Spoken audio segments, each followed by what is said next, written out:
Olha ele aí de novo, gente. O profeta da bananeira. Não podia deixar de ter uma bananeira aqui, não é? Para fazer jus ao nome. Vocês acreditam que às vezes no meu trabalho, às vezes tem colegas que passam por mim assim. E aí, profeta da bananeira, como é que você tá?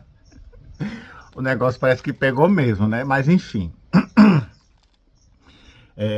Depois de um longo e tenebroso inverno, mentira, aqui tá fazendo inverno, já ontem choveu torrencialmente durante horas, raios e trovões, parecia que a natureza estava assim, querem dizer, olha, eu estou bem aqui. A força da natureza, né, minha gente? Enfim, vamos lá. Estou falar hoje sobre uma coisa, um assunto que está assim muito comentado esses dias, que aconteceu no carnaval, não vou citar nomes, mas enfim.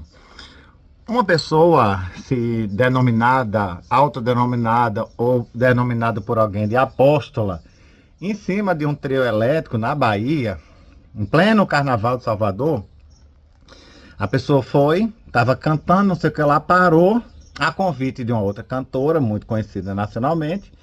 Aí a pessoa parou e disse assim, gente, eu quero dar um aviso para vocês, tomem muito cuidado que o apocalipse entre 5 e 10 anos vai acontecer. Aí a cantora, a que tinha convidado, né, a famosa, chegou e usou até um termo que eu não vou repetir aqui. Mas todo mundo sabe dessa história, correu a internet, os sites e tudo mais. Enfim, eu não vou falar sobre a cantora que silenciou a outra. Mas, de uma certa forma, a atitude dela estava correta por um sentido, que eu vou explicar a vocês qual é. A outra se denomina apóstola, aí vai pregar o apocalipse, que foi o que ela falou ali, em cima de um trio elétrico, recebendo dinheiro para estar ali. Não é diferente de uma outra que foi cantar uma música Axé Music e trocou o nome de uma entidade, de uma Iabá, pelo nome Exua. Quer dizer, se eu fosse Jesus, Exua significa Jesus, né? Se eu fosse Jesus, ficaria ofendido. A pessoa está louvando o nome dele em cima de um trio elétrico, cantando música profana, por assim dizer. Não é um louvor, não é uma adoração. Aí uma música que foi dirigida para uma outra entidade, uma outra pessoa, digamos assim, vamos chamar assim, de pessoa, né? Para um outro Deus, para um orixá, para um Iabá, que seja. Aí bota o nome dele, porque a pessoa se recusa a cantar o nome da orixá. Aí bota o nome de Jesus. Se eu fosse Jesus, ficava enciumado. Mas enfim, isso é só um registro. Porque assim, uma coisa não foi feita para mim, é bem que alguém fez, eu me sentiria assim, nesse caso. Alguém fez um busto em homenagem a uma pessoa, um poeta, sei lá, digamos, toda cidade tem um busto, tem várias praças com bustos. Aí vão, arranca o rosto daquele busto e bota e cola o nome de outro. É uma ofensa para quem foi feito o corpo e teve a cabeça ou o rosto arrancado, e ofensa para quem teve a cabeça só colada também. Então, assim, é isso que eu digo, cada coisa em seu devido lugar. Se ela está sobrevivendo da música, que é uma música de Axé Music, que a gente chama assim, né, por assim dizer, o ritmo é chamado assim, para que misturar as coisas aí? Então, assim, eu acho que ofendeu a ambos, a Jesus e a Iemanjá, que estava ali louvada, representada e cantada. E eu digo respeito. Respeito é a palavra de ordem, a gente não deve criticar absolutamente nenhuma religião. Esse é um ponto. Voltemos para a outra que falou do Apocalipse. Sobrevivendo também da música, né? De tudo no mundo que ela já falou. Aí vai, chega, de todo mundo que ela já cantou, em todos os lugares que ela já pisou. Já teve até um episódio, talvez ninguém se lembre disso, mas eu me lembro que uma vez ela estava cantando no Faustão e deixou o Faustão todo, assim, como é que eu posso dizer, meu Deus, constrangido, todo cheio de dedos. Que ela veio falar, isso é fuxico, tá? Eu me lembro naquele dia no motel, já revelando em público que tinha ido pro motel com o Faustão. Então, é esse o tipo de gente que a gente está vendo se dizendo como apóstolo aí. Esse tipo de conduta. Mas agora, eu já falei sobre esse tema no canal, que quem precisa de médico é quem está doente. Tudo bem, ela se converteu, beleza. O problema é que ela está usando dessa conversão dela ou de um suposto conhecimento que ela tem da Bíblia que não tem, e eu vou explicar daqui a pouco, para passar uma mensagem para aquela multidão ali que ia ser completamente ignorada, porque não era o local, não era o tempo, não era a ocasião, e a pessoa tem que explicar também o que é que está falando. Aí ela vem dizer, primeiro erro, o Apocalipse vai acontecer daqui a 5 ou 10 anos. Olha, para começar, o que significa Apocalipse? Apocalipse é uma palavra que foi escrita, porque o Novo Testamento foi escrito em grego. Então, foi escrito em grego e significa revelação ou descoberta de informações. Ela quis dizer ali que, então, as pessoas iam descobrir determinadas informações preciosas, valiosas e muito úteis daqui a 5 ou 10 anos. Por que ela não disse qual era a informação que ela queria dizer naquele momento?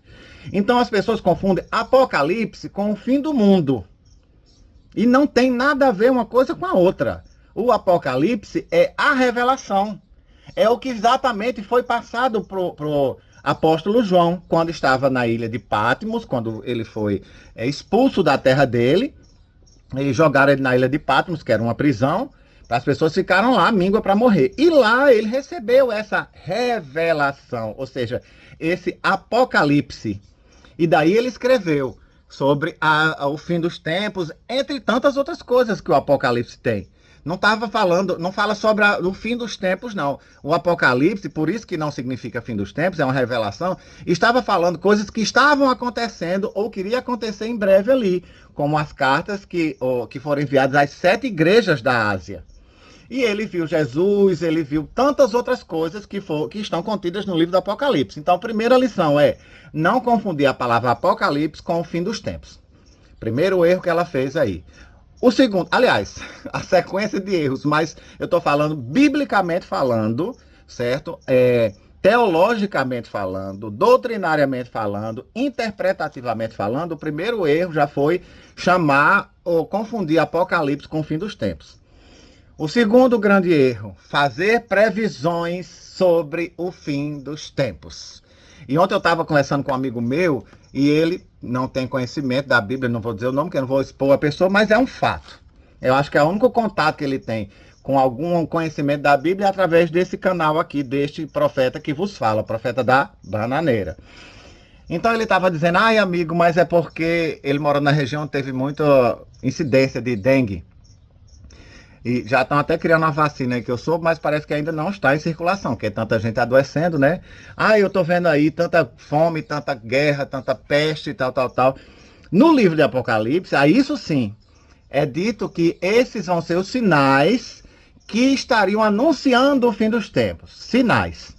Só que a gente pensar assim, por exemplo, a gente teve Covid, o pico da Covid foi em 2020, né? Já estamos 4 anos do início da Covid, digamos, o pico não, quando estourou a pandemia, né, eclodiu essa pandemia mundial. Gente, a gente pensou assim, é o fim do mundo. Só que 100 anos antes teve a peste negra na Europa, que dizimou milhões de pessoas. Imagine, há 100 anos, fome, que foi a peste, todo mundo morrendo, né, morte, a mortandade geral. A fome também, que as pessoas pararam de produzir. Quem era que ia produzir? Os pobres coitados que saíram de casa com medo de contrair a doença.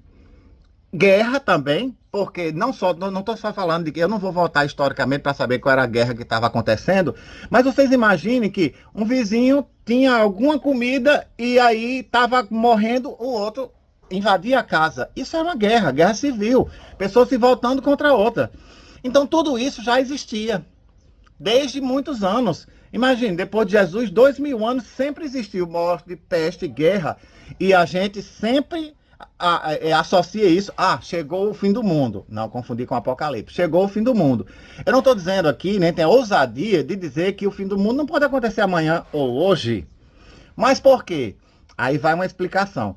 Jesus, quando encarnou aqui, uma das coisas que ele disse assim, ele falando como homem, não falando como Deus, mas falando como homem, sobre aquele dia, e a outra coisa também que as pessoas confundem, a vinda de Jesus com o Apocalipse, ou o fim do mundo, que não é. Relatos bíblicos, tem várias doutrinas que falam sobre o milênio, não sei o que lá, coisa que eu não vou entrar agora. Mas, se a gente colocasse na ordem cronológica, primeiro Jesus vinha buscar os santos, os salvos, e depois aconteceriam determinadas outras coisas, e aí sim seria o fim do mundo. Então, Jesus nunca falou sobre o fim do mundo nas palavras dele, assim, nas previsões. Ele disse sobre aquele dia, que a gente não sabe exatamente qual é, mas eu posso imaginar, ou posso dizer assim, que ele se refere sobre a vinda dele para buscar a igreja. Ele disse assim, nem os anjos, nem o Filho do Homem, que era como ele se chamava, Filho do Homem, o Filho de Deus, né? O Deus encarnado, mas porém em carne aqui. Então ele em carne como homem, ele disse, nem eu sei, em outras palavras. Agora, vocês imaginem a ousadia, agora que ele, né, depois que ele morreu, ressuscitou, voltou, digamos, a ser Deus em espírito completamente, e não mais em carne. Agora sim, ele sabe, tem a ciência de quando vai ser, por exemplo, a vinda dele, e de todas as outras coisas futuras que irão acontecer. Jesus sabe disso, que ele é Deus. Agora, ele, enquanto homem, não pôde, nem quis, nem teve, nem assim, digamos que, o pensamento de fazer alguma previsão. Não, daqui a 100 anos, daqui a 2.000 anos, daqui a 5.000 anos, ele não fez. Aí vem uma criatura, certo? Igual a todos os outros, feita de carne e osso, e fazer previsões. E detalhe, previsão completamente desprovida de, pelo menos, um senso mínimo, sabe, de seriedade. Entre 5 e 10 anos. Gente... O Inmetro, como é, o instituto que faz as previsões de chuva, acerta com muito mais propriedade. Uma previsão qualquer, baseada nos movimentos das nuvens, nos ventos e uma soma e equação de muitos outros elementos que são colocados no banco de dados e daí fazem previsões meteorológicas. Mas uma previsão entre 5 e 10 anos, bom, eu já vi muita gente, pastores, pregadores, religiosos, enfim. Já teve a história do calendário Maia, que previa também, eu acho que, se não me engano, foi para 2020, alguma coisa assim. Toda e qualquer previsão que for proferida pela boca de um homem acerca da vinda de Jesus, do fim dos tempos, está fadada a ser ignorada, ridicularizada e esquecida. Porque Jesus, enquanto homem, não teve essa iniciativa de fazer previsão, e ele diz, até os anjos, nem os anjos sabem. Então, fazer previsão sobre a vida de Cristo e sobre o fim do mundo, que não é o Apocalipse, já entendemos aqui, está fadado ao ridículo, é contra a Bíblia, contra a razão, contra tudo no mundo, contra qualquer senso, porque isso é vedado, isso não é permitido, isso está selado, isso está lacrado. Só Deus, e Jesus contando Deus, Pai, Filho e Espírito Santo, a Trindade, só Deus sabe quando vai acontecer essas coisas. Já vi muito religioso quebrar a cara, entrar em descrédito porque fez esse tipo de previsão. Então, primeiro, vamos estudar, gente, o que a Bíblia diz, para a gente não se meter nessa história. E acaba o quê? Passa pano para essa apóstola. Fica propaganda, era o que ela queria. Se ela não sabia, era ignorante, devia ter ficado calada. Ou se ela sabia, estava mentindo, querendo enganar outras pessoas usando o nome de Jesus e usando erroneamente a palavra de Deus, e isso vai ser cobrado um dia. Então eu me recuso, inclusive, a dizer o nome dela, embora todo mundo saiba, mas eu não vou dizer o nome para não ficar marcado, porque eu não quero passar pano para as pessoas. Ignore isso que ela disse, não por ser exatamente em cima de um trio elétrico, não sei o que lá, porque do ponto de vista teológico, isto é errado, isto é antibíblico, isto é anti-Deus. Então fica aqui esse ensinamento, desculpa o tom de voz, mas é porque eu sou totalmente contrário às pessoas usarem a Bíblia para os seus próprios interesses. Ah, porque eu distorço e faço como eu quiser. Eu vejo isso muita gente fazer por ignorância e outros por perversidade, que acredito que seja o caso dessa pessoa. Usou de perversidade, porque se tinha conhecimento e quer fazer uma manobra de massa ali, porque era a tentativa dela, usando a Bíblia erroneamente, então ela fez para a sua própria condenação, e é isso com ela e Deus. Mas vamos estudar, vamos conhecer, vamos obter conhecimento para a gente não entrar nesse tipo de historinha, sabe? Que eu digo assim, é a história de mentira. Isso é uma mentira. E mentira não vem de Deus. Ok, meus amores? Daqui a pouco eu jogo no canal e daqui a pouco eu vou gravar um outro e vou jogando durante a semana também. Mas eu tinha necessidade de falar sobre isso. Beijo a todo mundo, beijo do profeta.